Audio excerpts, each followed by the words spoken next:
সবাইকে টেকনিক পরিবারের পক্ষ থেকে আন্তরিক শুভেচ্ছা ও অভিনন্দন। আরও একটি নতুন পর্বে আমরা যুক্ত হয়েছি তোমাদের সাথে। আজকের পর্বে আমরা নতুন একটা টপিকস নিয়ে সহজ করে উপস্থাপন করার চেষ্টা করব। যারা ক্লাসে যুক্ত হয়েছে শেষ পর্যন্ত ক্লাসটা দেখবে এবং যে কোনো ধরনের প্রশ্ন তৈরি হলে সেই প্রশ্ন কমেন্ট বক্সে জানিয়ে দিবে। তো আমরা এখানে প্রথমে আজকে কি বিষয় নিয়ে আলোচনা করব। আজকে আমরা আলোচনা করব পদার্থের অবস্থার পরিবর্তনে তাপের প্রভাব, অর্থাৎ পদার্থ যখন তার অবস্থার পরিবর্তন করে তখন তাপ কিভাবে সেখানে প্রভাব রাখে সে বিষয়ে আমরা আলোচনা করব। এখানে একটা চিত্র তোমরা নিশ্চয়ই দেখতে পাচ্ছ। সেই চিত্রটা কি, এখানে কিছু বরফের টুকরা বা সামথিং এলস এরকম কিছু আছে, তাকে যখন তাপ দেওয়া হচ্ছে ঊর্ধ্বপাতিত হয়ে সেটা বাষ্পে পরিণত হচ্ছে, আবার তাকে যখন তাপ অপসারণ করা হচ্ছে ঘনীভবন হয়ে আবার সেটা তরলে পরিণত হচ্ছে, আবার তরলকে যখন বাষ্পীভবন করা হয় তখন বাষ্পে পরিণত হয়, আর বাষ্পকে অবক্ষেপণ করা হলে আবার কঠিন অবস্থায় পরিণত হয়। তারপর এখান থেকে দেখানো হয়েছে যে কঠিন বা বরফের কিউব বা সামথিং এলস কঠিন পদার্থকে তাপ দিলে গলে পানিতে পরিণত হয়, পানির তাপ অপসারণ করলে সেটা আবার কঠিন পদার্থে রূপান্তরিত হয়। এই চিত্র দ্বারা আসলে মূলত পদার্থের অবস্থার পরিবর্তনের বিষয়টা বোঝানোর চেষ্টা করা হয়েছে। তো এইটা আমরা পড়ে আসলে বোঝার চেষ্টা করব যে এটা কিভাবে কাজ করে। প্রথমে তোমরা ইতিমধ্যে জেনে গেছো সব পদার্থ অণু দিয়ে তৈরি এবং কঠিন পদার্থের অণুগুলো নির্দিষ্ট অবস্থানে থেকে একে অন্যকে আটকে রাখে। তোমরা আরও যখন কেমিস্ট্রির বিষয়গুলো পড়তে শুরু করবা তখন দেখবা যে কঠিন পদার্থের ক্ষেত্রে অণু পরমাণু একটা আরেকটাকে খুব শক্ত করে আটকে ধরে রাখে, যেটাকে তোমার বিভিন্ন বন্ধনে নামকরণ করা হয়, আয়নিক বন্ধন, সমযোজী বন্ধন, এরকম বন্ধনে নামকরণ করা হয়ে থাকে।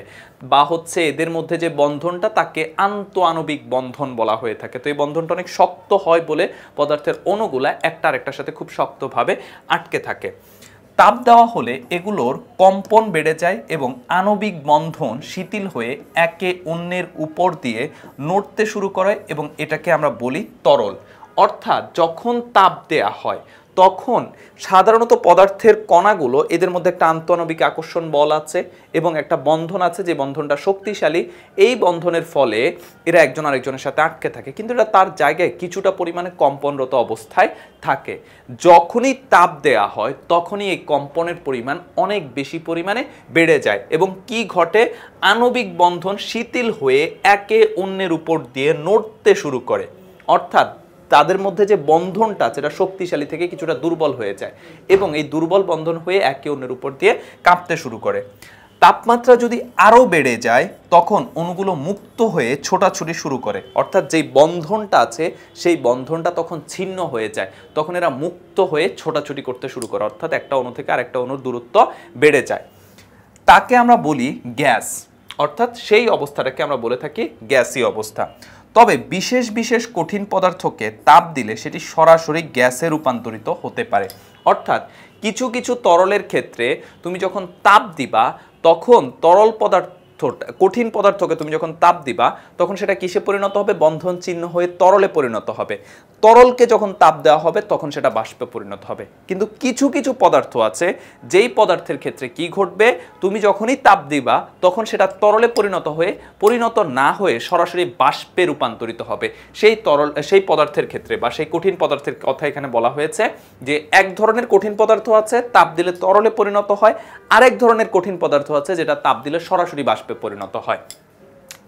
এবারে আসো, এই পরিবর্তনগুলো ভৌত পরিবর্তন, কাজেই তাপ সরিয়ে নিয়ে এই তিনটি অবস্থার বিপরীত পরিবর্তনগুলো ঘটানো সম্ভব। ভৌত পরিবর্তন মানে কি, অবস্থার পরিবর্তন, এক অবস্থা থেকে অন্য অবস্থায় রূপান্তরিত হওয়া, আবার সেটা তাপ অপসারণ করে বা বিভিন্ন প্রক্রিয়ায় পূর্বের অবস্থানে নিয়ে আসা। আর রাসায়নিক পরিবর্তন মানে কি, একদম টোটালি চেঞ্জ, একটা থেকে আরেকটা টোটালি রূপান্তর হয়ে যাওয়া, রিভার্স ফিরিয়ে না আনতে পারা। তাহলে ভৌত পরিবর্তন এই যে কঠিন থেকে তরলে পরিণত হচ্ছে কিংবা কঠিন থেকে বাষ্পে পরিণত হচ্ছে, এইটা মূলত কি ধরনের পরিবর্তন, এটা মূলত ভৌত পরিবর্তন। আর এই ভৌত পরিবর্তনগুলোর কিছু পরিবর্তন করে আবার পূর্বের ঘটনা বা পূর্বের অবস্থায় ফিরিয়ে আনা সম্ভব। 2 চিত্রে তাপ প্রয়োগ করে পদার্থের এই 3 অবস্থার পরিবর্তনগুলো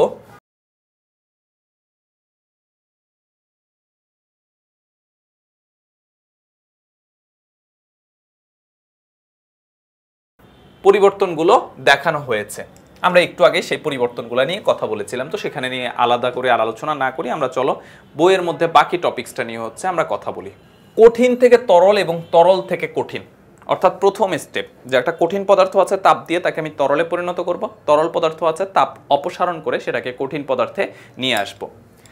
একটা কঠিন পদার্থকে যখন তাপ দেওয়া হয় তখন তার তাপমাত্রা বাড়তে থাকে। তাপমাত্রা একটা নির্দিষ্ট মানে পৌঁছালে কঠিন পদার্থটি গলতে শুরু করে। এই প্রক্রিয়াটির নাম গলন। খেয়াল করো কি বলা হয়েছে, একটা কঠিন পদার্থকে যখন তাপ দেওয়া হয় তখন তার তাপমাত্রা বাড়তে থাকে, তাপমাত্রা বাড়তে থাকে। তাপমাত্রা জিনিসটা কি, কিভাবে বাড়ে, কি কি বিষয়ের উপর নির্ভর করে বিস্তারিত আলোচনা করে এসেছে আগের পর্বগুলোতে। যারা দেখো নাই তারা অবশ্যই সেই পর্বগুলো দেখে নিবে। তাপমাত্রা একটি নির্দিষ্ট মানে পৌঁছালে কঠিন পদার্থটি গলতে শুরু করে। এই প্রক্রিয়াটির নাম গলন। আমরা এক টুকরো বরফকে বাহিরে রেখে দিলে সেটি চারপাশের বাতাস থেকে তাপ গ্রহণ করে গলতে থাকে। অর্থাৎ কঠিন পদার্থ ছিল বরফ, সে যখন আমি মুক্ত জায়গায় রেখে দিচ্ছি তখন সে পরিবেশ থেকে তাপ শোষণ করে সেটা গলতে শুরু করে। যে তাপমাত্রায় গলা শুরু হয় সেটাকে বলা হয় গলনাঙ্ক। আর একটা শব্দের সাথে আমরা পরিচিত হলাম, গলনাঙ্ক। প্রথম আমরা জেনেছি কি গলন। গলন মানে কি, কঠিন পদার্থ তরলে পরিণত হওয়া। এই বিষয়টাকে বলা হয় গলন, মানে বরফ থেকে পানিতে পরিণত হওয়া, এটাকে বলা হয় গলন। আর যেই তাপমাত্রায় গেলে গলতে শুরু করে সেই তাপমাত্রাটাকে বলা হয় গলনাঙ্ক। গলন মানে কঠিন থেকে তরলে পরিণত হওয়া, আর গলনাঙ্ক মানে যেই তাপমাত্রায় গেলে গলতে শুরু করে সেই তাপমাত্রাকে গলনাঙ্ক বলা হয়। বরফের গলনাঙ্ক 0 ডিগ্রি সেলসিয়াস।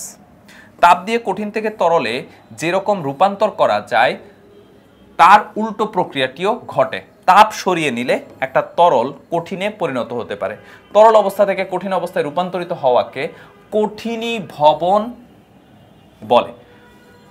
কঠিন থেকে তরলে পরিণত হওয়াটাকে বলা হয় গলন। আর কঠিন থেকে তরলে পরিণত হওয়াটাকে যদি গলন বলা হয় তাহলে তরল থেকে কঠিনে পরিণত হওয়াকে কি বলা হয়, কঠিনীভবন বলা হয়। জ্বলন্ত মোমবাতি থেকে যে গলিত মোম গড়িয়ে পড়ে সেটি শীতল হয়ে আবার কঠিন হয়ে যায়, এটাকে কঠিনীভবনের একটি উদাহরণ। অর্থাৎ একটা মোমবাতি নিলে সেই মোমবাতি কি অবস্থায় থাকে, কঠিন অবস্থায় থাকে। এটাকে যখন তাপ দেওয়া হয় তখন সেটা তরলে পরিণত হয়। এই যে কঠিন থেকে তরলে পরিণত হওয়া, এটা হচ্ছে গলন। আবার সেই তরল পদার্থ যখন মোমবাতির গোড়ার দিকে আসতে থাকে, অর্থাৎ আগুন থেকে দূরে সরতে থাকে, তখন সেটা আবার কঠিনে পরিণত হয়। এইটাকে বলা হয় কঠিনীভবন। তরল থেকে গ্যাস এবং গ্যাস থেকে তরল, অর্থাৎ আমরা প্রথমে ছিলাম কঠিন থেকে তরল, তরল থেকে কঠিন, এখন আমরা আসছি তরল থেকে গ্যাস, এবার গ্যাস থেকে তরল। তরল পদার্থকে তাপ দিলে তার তাপমাত্রা বাড়তে শুরু করে এবং তাপমাত্রা বাড়তে বাড়তে এক সময় তরল পদার্থটি গ্যাসে পরিবর্তিত হতে শুরু করে। এই প্রক্রিয়াটির নাম হচ্ছে বাষ্পীভবন। বাষ্পীভবন জিনিসটা কি তাহলে?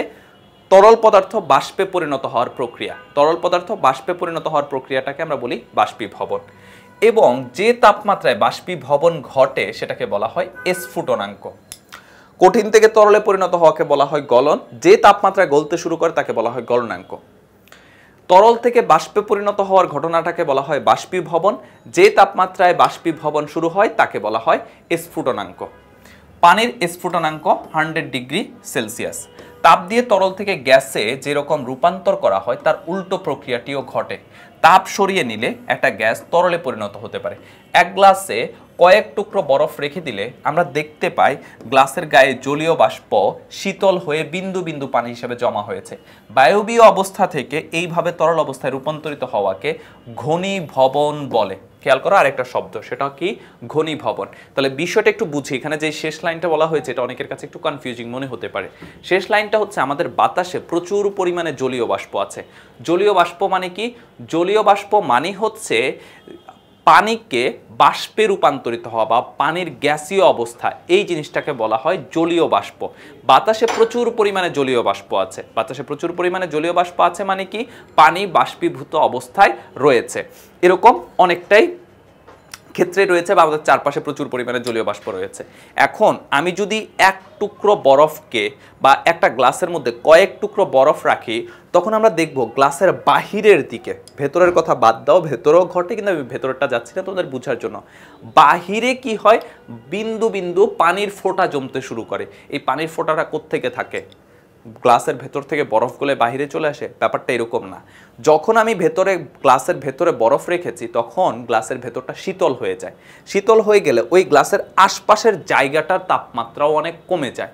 যখনই তাপমাত্রা অনেক কমে যায় তখন আশপাশে যে জলীয় বাষ্পগুলো আছে অর্থাৎ বায়বীয় অবস্থায় পানিগুলো আছে এই পানিগুলো আবার তরলে পরিণত হতে শুরু করে, তখন সেটা গ্লাসের গায়ে ফোঁটা ফোঁটা জমা হয়।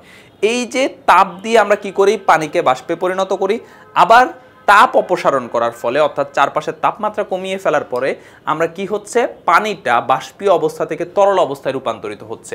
সেই জিনিসটাকে কি বলা হয়, ঘনীভবন।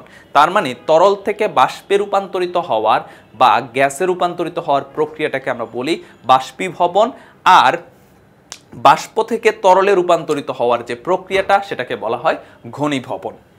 এবারে আসি কঠিন থেকে গ্যাস এবং গ্যাস থেকে কঠিন। ওই যে আমরা আগের প্রথম টপিক্সের শেষের দিকে আলোচনা করেছিলাম সেই বিষয়টাতে আসি। অর্থাৎ কঠিন থেকে নর্মালি কি হয়, তাপ দেওয়া হলে তরলে পরিণত হয়, তরলকে তাপ দিলে বাষ্পে বা গ্যাসে রূপান্তরিত হয়।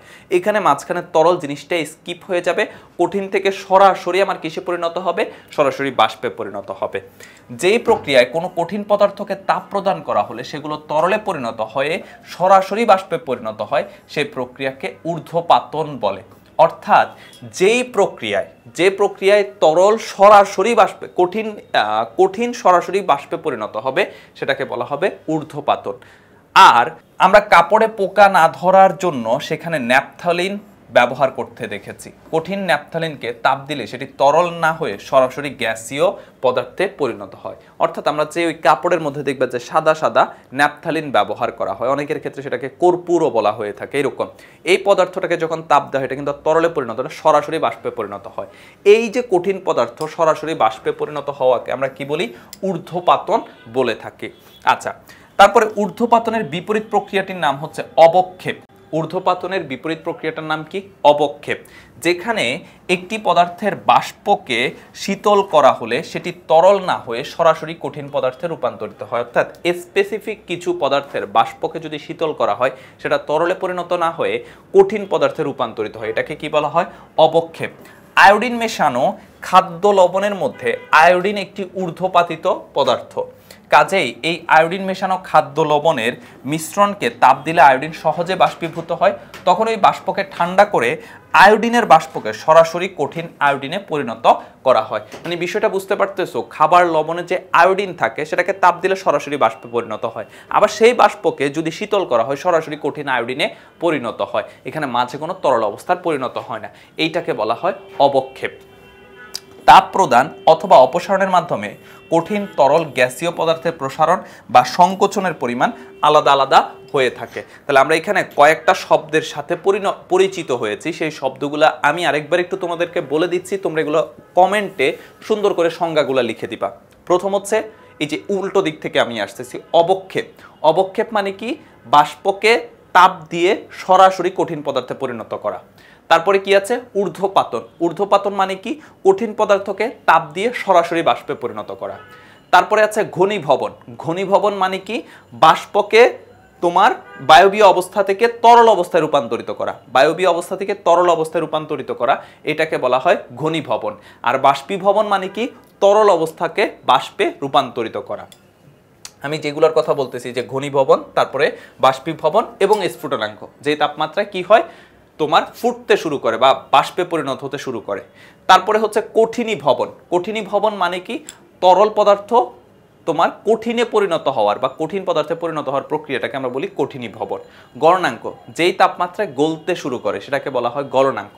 গলন, তরল পদার্থ তোমার কিসে পরিণত, কঠিন পদার্থ তরলে পরিণত হওয়া, এটাকে বলা হয় গলন। তাহলে এই যে এই সংজ্ঞাগুলা, গলন, তারপরে গলনাঙ্ক, কঠিনীভবন, বাষ্পীভবন, স্ফুটনাঙ্ক, ঘনীভবন, ঊর্ধ্বপাতন, অবক্ষেপ, এইগুলা তোমরা একটু কমেন্টে জানিয়ে রাখবা আমাকে, আমি তোমাদের কমেন্টে অ্যান্সারগুলা চেক করে দেখব। এবার আমরা পড়ব পদার্থের অবস্থার পরিবর্তন। বরফ কিংবা মোমকে যদি তাপ দিয়ে গলানো হয় তাহলে সেগুলো গলার সময় তাপমাত্রা একই থাকে। খেয়াল করি কথাটা, বরফ কিংবা মোমকে যদি তাপ দিয়ে গলানো হয় তাহলে সেগুলো গলার সময় তাপমাত্রা একই থাকে। বিষয়টা বলতে কি বোঝাচ্ছে আমরা একটু গ্রাফ সহ দেখব নি। অন্যান্য কঠিন পদার্থকে গলিয়ে তরল করতে গেলেও একই ঘটনা ঘটে, অর্থাৎ যখন কঠিন অবস্থা থেকে তরল অবস্থায় রূপান্তরিত হতে শুরু করে তখন তাপ একই থাকে। কেবল ভিন্ন পদার্থের জন্য তাপমাত্রাটি ভিন্ন হয়, অর্থাৎ যখন পদার্থটা ভিন্ন ভিন্ন হয় তখন তাপমাত্রাটা ভিন্ন ভিন্ন হয়। তোমরা জানো যে কঠিন থেকে তরলে রূপান্তরিত হওয়ার প্রক্রিয়াটার নাম গলন। তোমাদেরকে সংজ্ঞা কমেন্টে লিখতে বলেছি। আর গলন ঘটার এই নির্দিষ্ট তাপমাত্রাটি হচ্ছে গলনাঙ্ক, অর্থাৎ যেই তাপমাত্রায় কোনো পদার্থ গলতে শুরু করে সেই তাপমাত্রাটাকে বলা হয় গলনাঙ্ক। এই সময় যে তাপ দেওয়া হয় সেটি কঠিন পদার্থের অণুগুলোর আন্তঃআণবিক বন্ধন শিথিল করার কাজে ব্যবহৃত হয়। শুরুতেই বলেছিলাম আন্তঃআণবিক বন্ধন মানে কি, যেই বন্ধনটা তোমার কি হয়, অণুগুলোর মধ্যে শক্তিশালীভাবে আটকে থাকে, একটা পর্যায়ে তাপ দেওয়া হলে সেই বন্ধনটা ভাঙার কাজে এটি ব্যবহৃত হয়। বলি সেগুলোকে গতিশক্তি বাড়ানোর কাজে ব্যবহৃত হতে পারে না, তাই তাপমাত্রা বাড়ে না। একইভাবে পানি ফোটাতে গেলেও একই ঘটনা ঘটে। অর্থাৎ তাপমাত্রা বাড়ার পেছনে দায়ী জিনিসটা কি, তাপমাত্রা বাড়ার পেছনে দায়ীটা হচ্ছে পদার্থের অণুপরমাণুর গতিশক্তির পরিমাণ বৃদ্ধি পেতে থাকা। যখন পদার্থের অণুপরমাণুর গতিশক্তির পরিমাণ বৃদ্ধি পায় তখন কোনো একটা পদার্থের তাপমাত্রা বৃদ্ধি পায়। এখন যখন পদার্থকে কঠিন থেকে তরলে পরিণত করা হয় তখন পদার্থের মধ্যে যে তাপটা দেয়া হয় সেটা হচ্ছে পদার্থের অণুগুলোর বা পরমাণুগুলোর মধ্যে বা অণুর মধ্যে যে বন্ধন শক্তিটা আছে, আন্তঃআণবিক বন্ধন শক্তিটা ভাঙার কাজে সেই তাপটা ব্যবহৃত হয়। যেহেতু তাপটা পদার্থের অণুগুলোর গতিশক্তি বৃদ্ধি না করে ভাঙার কাজে ব্যবহৃত হয়, তাই এই সময় পদার্থের তাপমাত্রা বৃদ্ধি পায় না, শুধুমাত্র অবস্থার পরিবর্তন হয়। অর্থাৎ পুরো পানিটুকু ফুটে বাষ্পীভূত হওয়ার আগ পর্যন্ত তাপমাত্রা একই থাকে। বিভিন্ন তরল পদার্থকে ফুটিয়ে বাষ্পীভূত করতে গেলেও একই ঘটনা ঘটে, শুধু তাপমাত্রাটি ভিন্ন হয়। তাপ প্রয়োগের কারণে তরল পদার্থ বাষ্পে রূপান্তরিত হওয়ার প্রক্রিয়াটার নাম বাষ্পীভবন। আর বাষ্পীভবন ঘটানোর নির্দিষ্ট তাপমাত্রাকেই পদার্থটির স্ফুটনাঙ্ক বলা হয়। গলন কিংবা বাষ্পীভবন ঘটার জন্য বাহিরে থেকে তাপ দিতে হয়। এই দুটি ঘটনা ঘটার সময় যেহেতু পদার্থের তাপমাত্রার কোনো পরিবর্তন হয় না, তাই এই সময় পুরো তাপটুকুই পদার্থের অবস্থার পরিবর্তন ঘটাতে কাজে লাগে। পদার্থের পরিমাণ যত বেশি হয় তত বেশি তাপের প্রয়োজন হয়। বিভিন্ন পদার্থের জন্য এই পরিমাণটি কম বেশি হয়ে থাকে। পদার্থের অবস্থার পরিবর্তন ঘটাতে ব্যবহৃত এই তাপকে বলা হয় সুপ্ত তাপ। আমি এগুলা ব্যাখ্যা সহ গ্রাফে তোমাদেরকে দেখিয়ে দিচ্ছি। গলনের ক্ষেত্রে এটি গলনের সুপ্ত তাপ এবং বাষ্পীভবনের ক্ষেত্রে এটি বাষ্পীভবনের সুপ্ত তাপ নামে পরিচিত। বস্তুর সুপ্ত তাপ জানা থাকলে আমরা খুব সহজে কোনো পদার্থের অবস্থার পরিবর্তনে প্রয়োজনীয় তাপ কিউ বের করতে পারবো। কারণ বস্তুর ভর যদি এম হয় আর সংশ্লিষ্ট অবস্থা পরিবর্তনের সুপ্ত তাপ এল হয়, তাহলে কিউ সমান এমএল। আসলে এই জিনিসটা আমরা একটু বোঝার চেষ্টা করি। খেয়াল করো, এখানে কিছু পরিমাণে বরফ আছে। এই এতক্ষণ যা আলোচনা করেছি সেটা এই গ্রাফ থেকে আমি তোমাদেরকে ব্যাখ্যা করে দিব, খুব সুন্দর করে এখান থেকে বুঝতে পারবা। এই বরফকে তুমি তাপ দিচ্ছ, বরফটা কত আছে আমি ধরে নিলাম এই বরফের তাপমাত্রা হচ্ছে -5 ডিগ্রি সেলসিয়াস। গ্রাফটা বোঝার চেষ্টা করো। -5 ডিগ্রি সেলসিয়াস তাপমাত্রা বরফকে তুমি যখন তাপ দিতে থাকবা প্রথমের তাপমাত্রা বৃদ্ধি পাবে। এই যে তাপমাত্রা বৃদ্ধি পাচ্ছে, দেখো তাপমাত্রা উপরের দিকে উঠতেছে, বৃদ্ধি পাচ্ছে। তাপমাত্রা বৃদ্ধি পেয়ে যখন 0 ডিগ্রি সেলসিয়াসে পৌঁছাচ্ছে, এই 0 ডিগ্রি সেলসিয়াসের কিন্তু একটা স্পেশালিটি আছে, আমরা প্রথম দিকে আলোচনা করে আসছিলাম। সেটা কি ছিল? সেটা বরফের গলনাঙ্ক ছিল। অর্থাৎ বরফ যখন 0 ডিগ্রি সেলসিয়াসে পৌঁছায় তখন বরফ গলতে শুরু করে। তাহলে এখানে যেই বরফের টুকরাটা ছিল সেটাকে যখন তাপ দেওয়া হবে প্রথমে কোথায় পৌঁছাবে? 0 ডিগ্রি সেলসিয়াসে পৌঁছাবে। আর 0 ডিগ্রি সেলসিয়াসে পৌঁছালে সেটার ক্ষেত্রে কি ঘটবে? সেটা প্রথমে গলতে শুরু করবে। এই যে বরফ যখন 0 ডিগ্রি সেলসিয়াসে পৌঁছাচ্ছে তখন এটা গলতে শুরু করেছে। আর যতক্ষণ না পর্যন্ত সমস্ত বরফ গলে যাচ্ছে ততক্ষণ পর্যন্ত কিন্তু আর কোনো তাপমাত্রা বৃদ্ধি পাচ্ছে না। এই কথাটাই কিন্তু আমরা এখানে অনেকক্ষণ ধরে আলোচনা করতেছি। বিষয়টা বারবার বুঝার চেষ্টা করো। -5 ডিগ্রি সেলসিয়াস তাপমাত্রার বরফ ছিল, আমি তাপ দিচ্ছি, এর তাপমাত্রা বৃদ্ধি পেতে থাকতেছে, যখনই 0-তে চলে আসছে তখন কিন্তু এর তাপমাত্রা আর বৃদ্ধি পাচ্ছে না। কতক্ষণ পর্যন্ত এর তাপমাত্রা বৃদ্ধি পাচ্ছে না? যতক্ষণ না পর্যন্ত সমস্ত বরফ গলে পানিতে পরিণত হচ্ছে ততক্ষণ পর্যন্ত এর তাপমাত্রা বৃদ্ধি পাচ্ছে না। এবার কথা হচ্ছে কেন বৃদ্ধি পাচ্ছে না?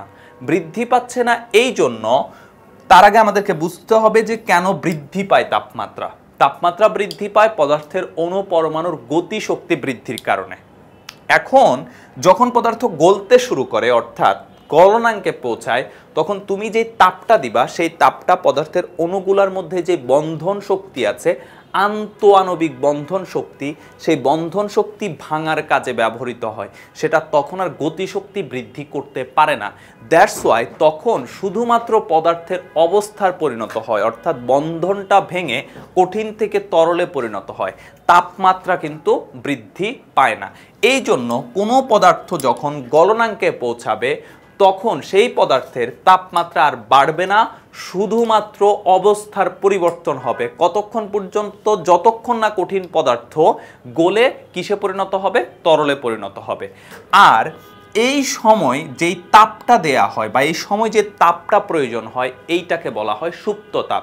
অর্থাৎ একটা পদার্থই যে কঠিন থেকে তরলে পরিণত হওয়ার সময় যে তাপটা প্রয়োজন হয় সেটাকে বলা হয় কি? সুপ্ত তাপ।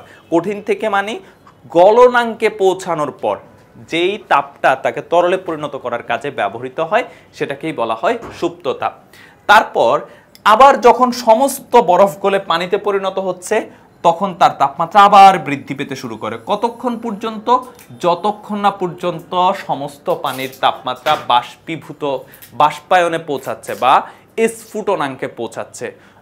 যখনই স্ফুটনাঙ্কে পৌঁছায় তখনই ওই পদার্থের তাপমাত্রা আবার স্থির হয়ে যায়। তখন সমস্ত তাপ হচ্ছে ওই পানিকে বাষ্পে পরিণত হওয়ার কাজে ব্যবহৃত হয়। যখনই সমস্ত পানি বাষ্পে পরিণত হবে তখনই সেটা আবার তাপমাত্রা বৃদ্ধি পেতে শুরু করবে। এই যে তরল অবস্থা থেকে বাষ্পীয় অবস্থায় রূপান্তরিত হতে, অর্থাৎ তরল পদার্থ স্ফুটনাঙ্কে পৌঁছানোর পর সেটা বাষ্পীয় অবস্থায় পরিণত হতে যেই তাপটুকু প্রয়োজন হয় সেটাকে বলা হয় বাষ্পায়নের সুপ্ত তাপ। এই গ্রাফটা হচ্ছে এতক্ষণ পর্যন্ত আমরা রিডিংয়ে যেই কথাগুলো পড়ে আসছি সেই কথাগুলোর ব্যাখ্যা। তাহলে আমি তোমাদেরকে একটা লাইনে সেটা বলার চেষ্টা করতেছি। আমি কথাগুলো বারবার বলছি এই জন্য কথাগুলো ইম্পর্টেন্ট, তোমার বোঝা খুব জরুরি। যখন কোনো পদার্থ তাপ দেওয়া হয় সে পদার্থের তাপমাত্রা বৃদ্ধি পেতে থাকে। কতক্ষণ পর্যন্ত? যতক্ষণ না তার তাপমাত্রা গলনাঙ্কে পৌঁছাচ্ছে। গলনাঙ্কে পৌঁছানোর পর সেই তাপমাত্রাটা স্থির হয়ে যায়। কতক্ষণ পর্যন্ত স্থির থাকে? যতক্ষণ না পর্যন্ত সমস্ত কঠিন পদার্থ গলে তরলে পরিণত হচ্ছে। এই সময় যে তাপটা দেয়া হয় সেটা কই যায়? সেটা পদার্থের আন্তঃআণবিক বন্ধন ভাঙার কাজে ব্যবহৃত হয়। এই সময় তাপমাত্রা কেন বৃদ্ধি পায় না? কারণ তাপটা বন্ধন ভাঙার কাজে ব্যবহৃত হচ্ছে, পদার্থের অণুগুলোর গতিশক্তি বৃদ্ধির কাজে ব্যবহৃত হচ্ছে না বলে। এই সময় যে তাপটা প্রয়োজন হয় সেটাকে বলা হয় গলনের সুপ্ত তাপ। যখন সমস্ত পদার্থ গলে যায় তখন সেই পদার্থটার তাপমাত্রা আবার বৃদ্ধি পেতে থাকে। কতক্ষণ পর্যন্ত? যতক্ষণ না স্ফুটনাঙ্কে পৌঁছায়। যখনই স্ফুটনাঙ্কে পৌঁছাবে তখনই তাপমাত্রা ফিক্সড হয়ে যাবে, তাপমাত্রা আর বৃদ্ধি পাবে না।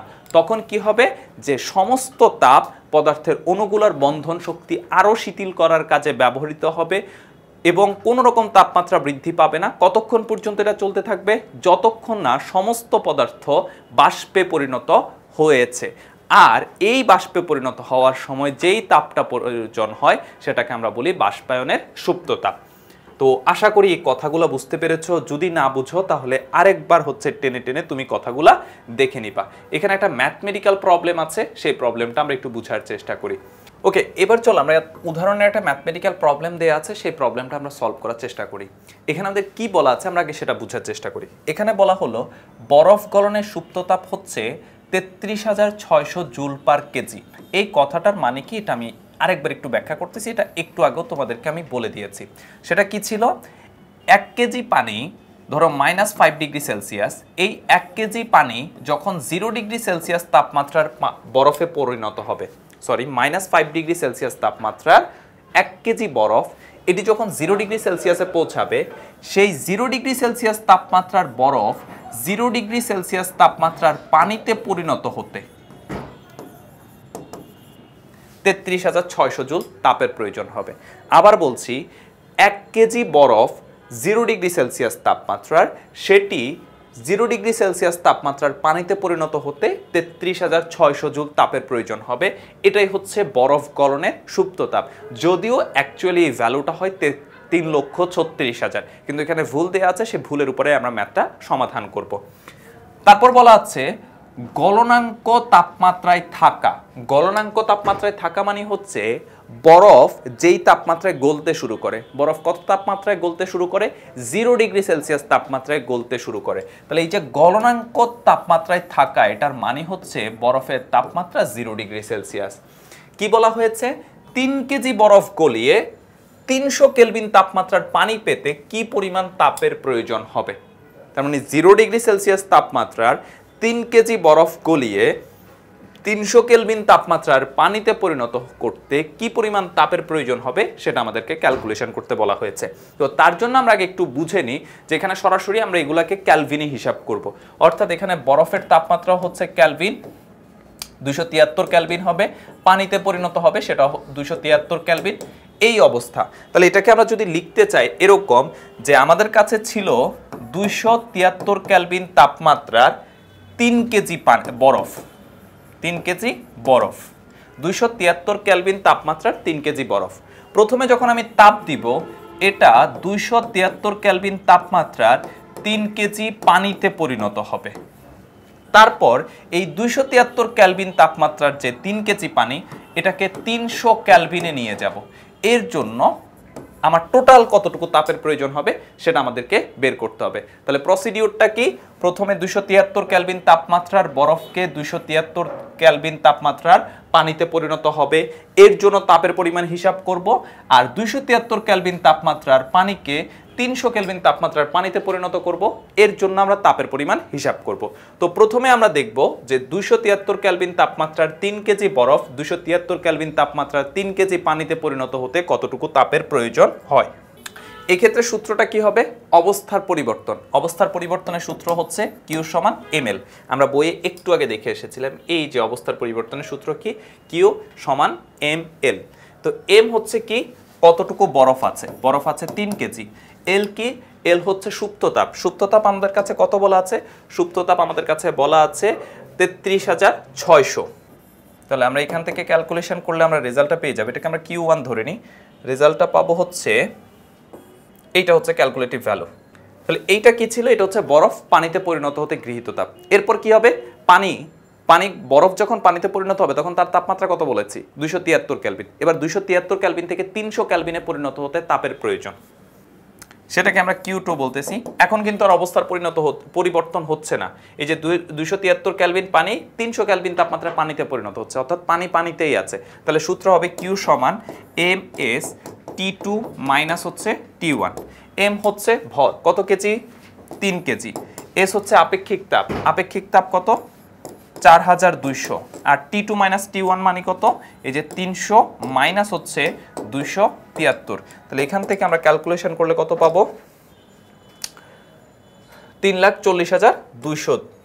এইটা হচ্ছে 300 কেলভিন পানি, 273 কেলভিন পানি 300 কেলভিন পানিতে পরিণত হতে গৃহীত তাপ। তাহলে মোট তাপ কতটুকু? এই যে এইটার সাথে এটা যোগ করে দিব, তাহলে আমরা রেজাল্টটা পেয়ে যাব। এই যে মোট তাপ হচ্ছে 4,41,000 জুল। তাহলে আমি যদি পুরো বিষয়টা তোমাদের সামনে আরেকবার একটু রিভিউ করি, বিষয়টা কি দাঁড়াবে? বিষয়টা হচ্ছে আমাদের গলনাঙ্ক তাপমাত্রায় 3 কেজি বরফ আছে। গলনাঙ্ক মানে কত? 0 ডিগ্রি সেলসিয়াস তাপমাত্রা বরফ। 0 ডিগ্রি সেলসিয়াস মানে কত? 273 কেলভিন। তাহলে 273 কেলভিন তাপমাত্রায় 3 কেজি বরফ আছে।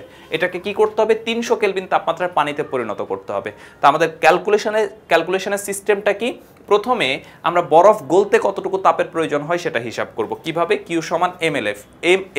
এই সূত্রটা কখন ব্যবহার করব? যখন শুধুমাত্র অবস্থার পরিবর্তন হবে। m হচ্ছে 3 কেজি, l হচ্ছে 33,600। তাহলে আমরা বরফ গলতে কতটুকু তাপের প্রয়োজন হবে সেটা আমরা পেয়ে যাব। আর বরফ গলা মানে তার তাপমাত্রা হয়ে যাওয়া 273 কেলভিন, কারণ বরফ গলে 0 ডিগ্রি সেলসিয়াস তাপমাত্রার পানিতে পরিণত হবে। আর 0 ডিগ্রি সেলসিয়াস তাপমাত্রার পানি মানে হচ্ছে 273 কেলভিন তাপমাত্রার পানি। এবার এই যে 273 কেলভিন তাপমাত্রা পানি 300 কেলভিনে পরিণত হতে কতটুকু তাপের প্রয়োজন সেটা আমরা হিসাব করব। Q সমান কি? ms T2 minus T1। m 3 KG, s হচ্ছে পানির আপেক্ষিক তাপ, মুখস্থ রাখতে বলেছিলাম 4200, T2 হচ্ছে 300, T1 হচ্ছে 273। তাহলে আমরা এখান থেকে পাচ্ছি কত? 3,40,200 জুল। তাহলে এই যে এখান থেকে গলতে আমাদের কতটুকু তাপ প্রয়োজন হচ্ছে, আর এইখান থেকে তাপমাত্রা 273 থেকে 300-তে পরিণত হতে কতটুকু তাপের প্রয়োজন হচ্ছে, দুইটা যোগ করে দিই, তাহলে 4,41,000 জুল তাপের প্রয়োজন হচ্ছে। এটাই হচ্ছে আমাদের প্রশ্নের অ্যান্সার। তাহলে আমাদের এখানে হচ্ছে বাড়তি আর কিছু কথাবার্তা আছে, কথাগুলো আমরা একবার পড়ে নিই। এখানে কি বলা আছে? তাপ বাড়ানোর সময় যেহেতু একটি নির্দিষ্ট তাপমাত্রায় পৌঁছানোর পর গলন এবং বাষ্পীভবন ঘটে, তাই তোমাদের ধারণা হতে পারে সেই তাপমাত্রায় না পৌঁছানো পর্যন্ত প্রক্রিয়াগুলো ঘটে না, কিন্তু সেটি সত্য না। পানির স্ফুটনাঙ্ক 100 ডিগ্রি সেলসিয়াস, কিন্তু আমরা দেখতে পাই পানি একটি মেঝেতে পানি পড়ে থাকলে ঘরের স্বাভাবিক তাপমাত্রায় দেখতে দেখতে সেটি শুকিয়ে যায়। হাতে একটু অ্যালকোহল লাগিয়ে ফু দিলে আমরা সেই জায়গাটুকু শীতল অনুভব করি। অ্যালকোহল বাষ্পীভবন হওয়ার জন্য তার সুপ্ত তাপটুকু আমাদের ত্বক থেকে নিয়ে নেই বলে এরকমটি ঘটে। আমরা যদি পদার্থের আণবিক মডেল ফিরে যাই তাহলে বিষয়টা বোঝা মোটে কঠিন নয়। একটি অণু যদি কোনোভাবে যথেষ্ট শক্তি পেয়ে যায় এবং তার কারণে যদি তার গতিশক্তি যথেষ্ট বেড়ে যায়, তাহলে সেটি কঠিন কিংবা তরল পদার্থের পৃষ্ঠদেশ থেকে বের হয়ে আসতে পারে। কঠিন কিংবা তরল পদার্থের পৃষ্ঠদেশ যেহেতু অসংখ্য অণু ক্রমাগত আঘাত করছে, তাই তাদের আঘাতে কোনো কোনো অণু মুক্ত হয়ে যাবার মতো শক্তি পেয়ে যেতে পারে। আমরা সবাই এই প্রক্রিয়াটি দেখেছি। পানির বাষ্পীভবনের সময় পানি যেরকম তার বাষ্পীভবনের সুপ্ত তাপটুকু নিয়ে নেয়, এর উল্টোটুকুও সত্যি। বাষ্প যখন পানির কণায় পরিণত হয় তখন বাষ্পীভবনের সুপ্ত তাপটুকু তাপ হিসেবে ফিরিয়ে দেয়। ঘূর্ণিঝড়ের সময় পানি সমুদ্রের পৃষ্ঠদেশ থেকে বাষ্পীভবনের সুপ্ত তাপ নিয়ে জলীয় বাষ্পে পরিণত হয়, উপরে উঠে যায়। সেখানে শীতল হওয়ার পর জলকণায় পরিণত হওয়ার সময় বাষ্পীভবনের সুপ্ত তাপটুকু শক্তি হিসেবে বের হয়ে আসে। এই শক্তি ঘূর্ণিঝড়ে প্রচণ্ড শক্তি হিসেবে কাজ করে। এখানে যে কথাগুলো বলা আছে সেগুলোকে আমি আমার ভাষায় তোমাদের সামনে একটু প্রেজেন্ট করার চেষ্টা করি। প্রথম জিনিসটা হচ্ছে, আমরা এতক্ষণ ধরে আলোচনা করছিলাম যে পানি বাষ্পে পরিণত হতে হলে বা কোনো তরল পদার্থ বাষ্পে পরিণত হতে হলে স্ফুটনাঙ্কে পৌঁছাতে হয়। পানির ক্ষেত্রে সেই তাপমাত্রা 100 ডিগ্রি সেলসিয়াস, অর্থাৎ পানি যদি বাষ্পে পরিণত হতে হয় তাহলে পানিকে 100 ডিগ্রি সেলসিয়াস তাপমাত্রায় পৌঁছাতে হয়। এখন কথা কি শুধুই এইটা যে পানি যখনই 100 ডিগ্রি সেলসিয়াসে পৌঁছাবে তখনই বাষ্পে পরিণত হবে আর কখনোই হবে না? ব্যাপারটা কিন্তু এরকম না। যদি এরকম হইতো তাহলে আমরা যখন ভেজা জামা কাপড় শুকাতে দিই সেটা কিভাবে শুকায়? আমরা যখন কোনো ফ্লোরে পানি পড়ে গেছে সেটা আমরা একটু পরে দেখি যে কিভাবে শুকায় গেছে। আমাদের যখন হাতে পানি লেগে থাকে সেটা না মুছলে একটু পরে শুকায় যায় কি করে? আমাদের যখন শীতকাল আসে, শীতকালে নদীর পানি পুকুরের পানি কমে যেতে শুরু করে কেন? এই বিষয়গুলোর অ্যান্সার কিভাবে আমরা পাবো? এই ক্ষেত্রে কি পানির তাপমাত্রা 100 ডিগ্রি সেলসিয়াস হচ্ছে? ব্যাপারটা কিন্তু এরকম না। এর পেছনে আরও একটা জিনিস আছে, সেটা হচ্ছে আমরা পরমাণুর গঠনটা যদি চিন্তা করি, পরমাণুর ভেতরে কি অসংখ্য অণু পরমাণু ছোট ছোট রয়ে গেছে। তারা কি করে? প্রচণ্ড কম্পনরত অবস্থায় আছে। এখন কিছু পরমাণু তো বাউন্ডারি লাইনেও আছে বা কিছু অণু তো বাউন্ডারি লাইনেও আছে। এরা প্রতিনিয়ত কি করতে থাকে? এরা প্রতিনিয়ত যে ভেতরের গুলা বাহিরের গুলাকে সবসময় আঘাত করতে থাকে, যার ফলে এই যে বাউন্ডারি লাইনে বা পৃষ্ঠদেশে কিছু পরিমাণে অণু পরমাণু আছে যারা এখান থেকে মুক্ত হয়ে যাওয়ার জন্য যথেষ্ট পরিমাণ শক্তি পেয়ে যায়। ব্যাপারটা কি? এখানে তো সে একটা বন্ধনের মাধ্যমে আবদ্ধ আছে। সে যদি বন্ধন ছিন্ন করার মতো শক্তি পেয়ে যায় তাহলে সে কি করবে? এখান থেকে উড়ে যাবে। সহজ হিসাব নিকাশ। তাহলে ভেতরের গুলা যখন কন্টিনিউয়াসলি পৃষ্ঠদেশের অণুগুলার উপর আঘাত করতে থাকে, একটা পর্যায়ে পৃষ্ঠদেশে থাকা অণু পরমাণু নির্দিষ্ট পরিমাণ শক্তি অর্জন করে, বন্ধন শক্তিটা ছিন্ন করে উড়ে যায়। এইভাবে পানি বাষ্পে পরিণত হয়। কিন্তু এর জন্য কিছু পরিমাণ তাপের প্রয়োজন হয়। এই তাপটা কোত্থেকে গ্রহণ করে? তার জন্য আমি 2-3টা এক্সাম্পল তোমাদের সামনে একটু শেয়ার করে দেখি। তুমি যখন গ্রীষ্মকালে ঘামায় যাবা বা ঘেমে যাবা, তখন তুমি যদি ফ্যানের বাতাসের নিচে দাঁড়াও তখন দেখবা তোমার কাছে আরাম লাগতে শুরু করে। এটা অনেক সময় প্রশ্ন করা হয় যে ঘর্মাক্তক শরীরে মানে ঘামে ভেজা শরীরে ফ্যানের বাতাস আরাম লাগে কেন? এর পেছনে কারণটা হচ্ছে, তুমি যখন ঘর্মাক্তক শরীরে বা ঘামে ভেজা শরীরে ফ্যানের বাতাসের নিচে দাঁড়াও তখন ফ্যানের বাতাসের কারণে তোমার ঘামগুলা বাষ্পে পরিণত হতে শুরু করে। কিন্তু বাষ্পে পরিণত হওয়ার জন্য তার কিছু পরিমাণ তাপের প্রয়োজন হয়। সেই তাপটা সে তোমার শরীর থেকে শোষণ করে নেয়, যার ফলে তোমার শরীরের তাপমাত্রা কমে যায় এবং তোমার শরীর আরাম লাগতে শুরু করে। আরও একটা এক্সাম্পল দিই। মাটির কলস যারা দেখেছিলা, মাটির কলসে তুমি গ্রীষ্মকালে পানি রেখে দেখবা মাটির কলসে পানি ঠান্ডা থাকে। মাটির কলসে কেন পানি ঠান্ডা থাকে? খেয়াল করো, এটা যদি মাটির কলস হয়, এই মাটির কলসে অসংখ্য ছোট ছোট ছিদ্র আছে, যে ছিদ্রগুলো খালি চোখে দেখা যায় না। এখন এই ছিদ্রগুলা দিয়ে পানিগুলা বাষ্পে পরিণত হতে পারে। এই পানিগুলা বাষ্পে পরিণত হওয়ার জন্য যেই তাপটা প্রয়োজন হয় সেটা ভেতরের পানি থেকে শোষণ করে নেয়, যার ফলে ভেতরের পানির তাপমাত্রা কমে যায় এবং পানিকে ঠান্ডা হতে সাহায্য করে বা ভেতরের পানিটা ঠান্ডা হয়ে যায়। তাহলে আমি যেই জিনিসটা ব্যাখ্যা করার চেষ্টা করলাম সেটা হচ্ছে, পানি কি শুধুমাত্র 100 ডিগ্রি সেলসিয়াস তাপমাত্রায় পৌঁছালে বাষ্পীভূত হতে পারে? না, 100 ডিগ্রি সেলসিয়াস ছাড়াও পানি বাষ্পীভূত হতে পারে। কি করে বাষ্পীভূত হয়? প্রত্যেকটা পানির কণার পৃষ্ঠদেশে যে অণুগুলো আছে বা পরমাণুগুলো আছে, এরা ভেতরের অণুগুলো দ্বারা প্রতিনিয়ত আঘাতপ্রাপ্ত হওয়ার কারণে এক সময় সেটা মুক্ত হয়ে যাওয়ার মতো শক্তি অর্জন করে ফেলে এবং সেটা মুক্ত হয়ে উড়ে যায়, যার ফলে পানি বাষ্পে পরিণত হতে পারে। এবং পানি বাষ্পে পরিণত হওয়ার কয়েকটা এক্সাম্পল আমরা একটু খেয়াল করলাম। সেটা হলো মাটির কলসে পানি ঠান্ডা থাকে কেন? খুব সহজ কথা, মাটির কলসের ছোট ছোট সূক্ষ্ম সূক্ষ্ম অসংখ্য ছিদ্র থাকে, এই ছিদ্রগুলা দিয়ে পানি বাষ্পে পরিণত হয়। আর এই বাষ্পে পরিণত হওয়ার সময় তাপটা পানির মাটির কলসের ভেতরে থাকা পানি থেকে গ্রহণ করে বলে পানিটা ঠান্ডা থাকে। আরেকটা উদাহরণ বলেছি, ঘর্মাক্তক শরীরে পাখার বাতাস আরাম লাগে কেন? যখন ঘামে ভেজা শরীরে পাখার বাতাসের নিচে দাঁড়ানো হয়, ঘামগুলা বাষ্পে পরিণত হতে শুরু করে। আর বাষ্পে পরিণত হওয়ার জন্য যেই তাপটা সেটা আমাদের শরীর থেকে শোষণ করে বলে আমাদের শরীরের তাপমাত্রা ঠান্ডা হয়ে যায়, আমরা আরাম বোধ করতে শুরু করি। এই যে এখানে যে কথাগুলো বলা হয়েছে সেটা আমি তোমাদের সামনে আমার নিজের ভাষায় উপস্থাপন করার চেষ্টা করছি। এখানে আমি অনেকগুলো গুরুত্বপূর্ণ কথা আলোচনা করেছি, বা এই পর্বে অনেকগুলো টপিকসই আমরা গুরুত্বপূর্ণভাবে আলোচনা করার চেষ্টা করেছি। আশা করি তোমরা বুঝতে পেরেছো। যতটুকু সহজভাবে এবং যতবার ব্যাখ্যা করে বোঝানো দরকার আমি তোমাদের সামনে বোঝানোর চেষ্টা করেছি। তারপরও যদি কারো কোনো রকম প্রশ্ন থেকে থাকে সেটা অবশ্যই কমেন্ট বক্সে জানাবে, আমি তোমাদের কমেন্টগুলোর উত্তর দেওয়ার সর্বোচ্চ চেষ্টা করব। ভালো থাকবে, সুস্থ থাকবে, দেখা হবে আগামী পর্বে।